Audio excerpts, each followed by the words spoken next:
Je vais vous proposer la démonstration de la réciproque du théorème de Pythagore, qui s'énonce ainsi: si trois nombres positifs a, b et c vérifient une égalité du type c carré est égal à a carré plus b carré, alors ils forment un triangle rectangle. Si vous ne souhaitez pas voir la démonstration, je vous invite à sauter à l'étape suivante qui va être à quoi sert le théorème de Pythagore et comment est-ce qu'on l'utilise. La réciproque du théorème de Pythagore et comment est-ce qu'on l'utilise. Ceci étant dit, je vous invite à essayer de suivre la démonstration qui suit pour deux raisons. La première, c'est que l'exercice de démonstration d'un théorème, c'est au cœur des mathématiques. Si les mathématiques sont si importantes, c'est parce que chaque élément qu'on utilise peut être démontré, et donc on peut en être absolument convaincu de sa véracité. Et la deuxième raison que je vous donne, c'est que la démonstration de ce théorème-là va être très intéressante d'un point de vue argumentaire. C'est-à-dire que nous allons utiliser ce que l'on appelle en mathématiques la méthode du point coïncident. Nous allons partir d'une situation dont on ne sait pas grand-chose. Nous allons construire une situation où on a un triangle rectangle, donc une situation qui nous convient. Et en fait, on va montrer que la première situation dont on ne savait rien est en fait il est uniquement possible que ce soit la seconde. Et donc, on aura démontré le théorème. Voilà, donc c'est une démonstration qui est très jolie. Je vous invite à la regarder. C'est parti.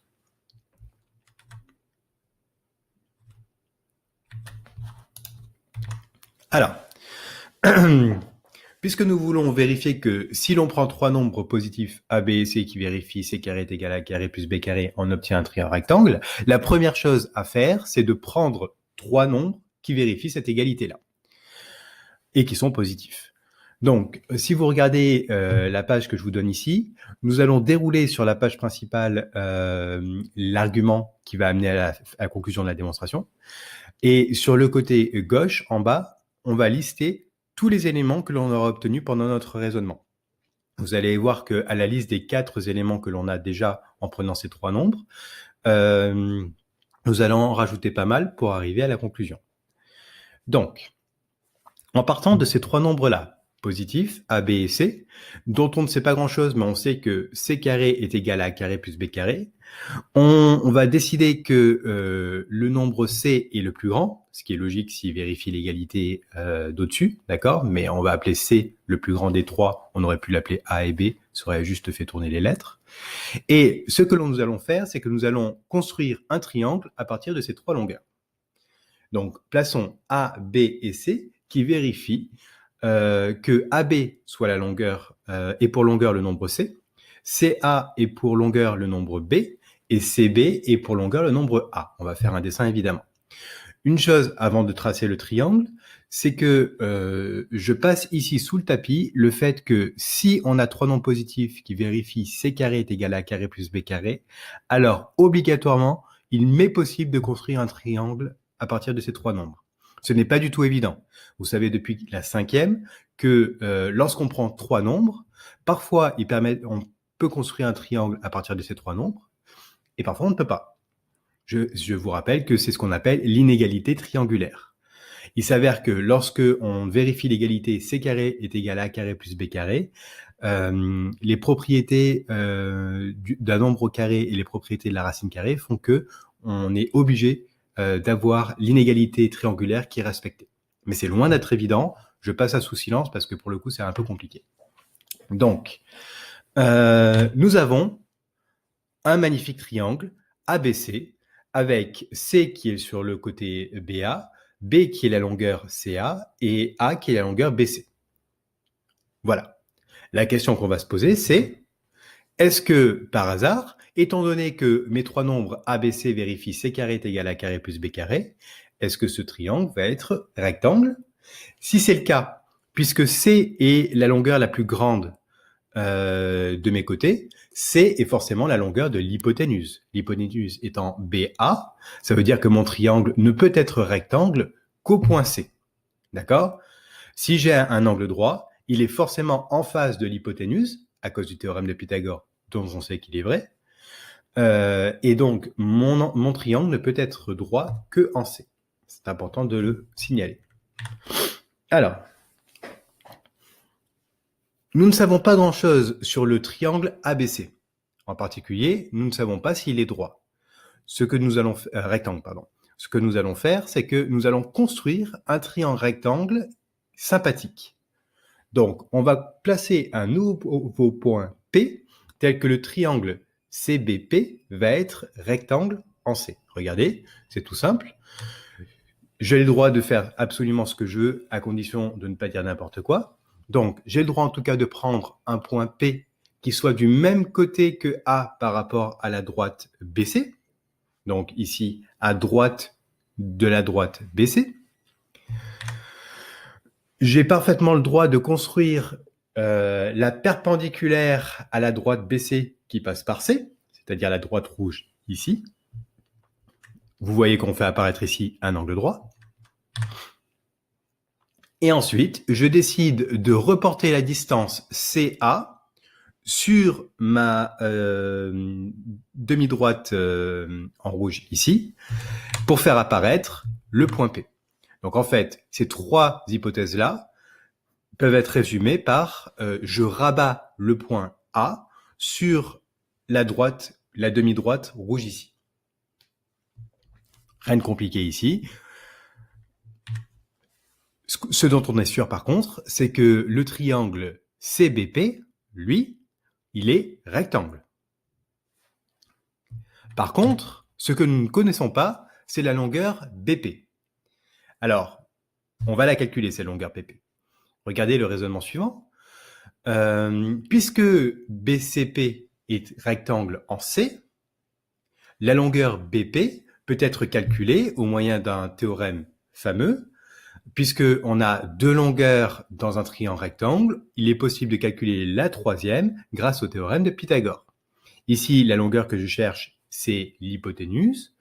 Donc, il me suffit d'écrire l'identité de Pythagore, c'est-à-dire que BP au carré, l'aire du carré porté par le côté BP, est égal à la somme des aires des carrés portés par les deux autres côtés. Autrement dit, BP carré est égal à BC au carré plus CP au carré. Au passage, il m'est possible d'utiliser le théorème de Pythagore puisque je suis absolument sûr que c'est vrai, que ce théorème-là est vrai, et aussi parce que on sait que une réciproque et son théorème sont deux énoncés qui sont indépendants. Donc, il n'est absolument pas important, pas problématique en tout cas, d'utiliser le théorème de Pythagore pour démontrer la réciproque du théorème de Pythagore, puisqu'ils sont indépendants. Donc, j'obtiens l'égalité des carrés, des aires des carrés, sauf que on a décidé de prendre P à la même distance de C que A. Autrement dit, la distance CP, elle est égale à la distance CA. Et donc, dans mon égalité de Pythagore, il m'est possible d'échanger CP au carré avec CA au carré, puisque c'est le même nombre. Mais ici, nous voyons qu'on fait apparaître la somme A au carré, BC au carré, si vous regardez le dessin, c'est A au carré, plus CA au carré, qui n'est d'autre que B carré, mais la somme A carré plus B carré, je sais quelque chose dessus. Étant donné que j'ai choisi les nombres A, B et C de sorte que on ait A carré plus B carré qui soit égal à C carré, alors je peux écrire que BC au carré plus CA au carré, qui n'est autre que BP carré, d'après le deuxième point, c'est égal à BA carré. D'accord? Donc suivez-moi. Ici, nous venons de montrer que BP carré est égal à BA carré, en utilisant simplement le théorème de Pythagore et le fait qu'on n'a pas choisi les nombres A, B et C au hasard. Donc, on vient de démontrer que BP au carré est égal à BA au carré. Mais si je passe à la racine carrée de ces deux nombres-là, j'obtiens que BP est égal à BA. D'accord? Ici, j'utilise une propriété importante de manière implicite, qui est que à n'importe quel nombre correspond une et une seule n'importe quel nombre positif, correspond à une seule racine carrée.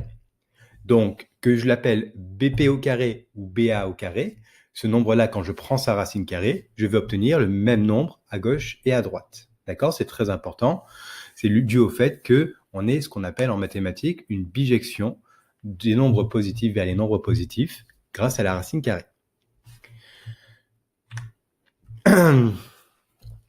Récapitulons ce que l'on sait sur le point P. Le point P, il est à la même distance que A du point B. Mais on vient de montrer aussi, ça on vient de le montrer. Et on avait choisi le point P avec le compas en sachant qu'il était à la même distance que A du point C. Donc P est à la même distance du point B que le point A et à la même distance du point C que le point A. Et je sais aussi que, puisque je l'avais choisi ainsi, P est du même côté que A. Mais du coup, si je voulais construire le point P au compas, maintenant je sais qu'il me suffit de prendre l'écartement BA, c'est-à-dire le nombre C, pointer en B et faire un grand arc de cercle, prendre le nombre au compas, prendre l'écartement qui correspond au nombre B, c'est-à-dire la longueur CA, pointer en C et faire un arc de cercle, du même côté que j'avais choisi A, et ça, il n'y en a qu'un de nombre qui vérifie ça, c'est le point A. Autrement dit, le point P n'est autre que le point A. Nous avons fait coïncider le point P avec le point A. Mais du coup, on sait que le triangle CBP était rectangle en C, puisque nous l'avions construit ainsi. Vous vous rappelez? On avait choisi P sur la demi-droite perpendiculaire à BC qui passe par C. Mais du coup, puisque le triangle CBA et CBP sont les mêmes, nous venons de démontrer que CBA est rectangle en C.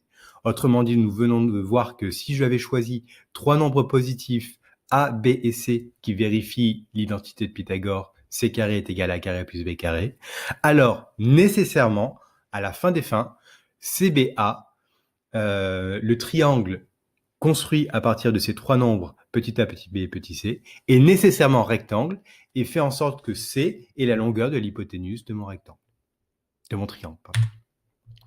Nous venons de démontrer la réciproque du théorème de Pythagore. Si trois nombres positifs A, B et C vérifient une identité de Pythagore, alors ils forment nécessairement un triangle rectangle.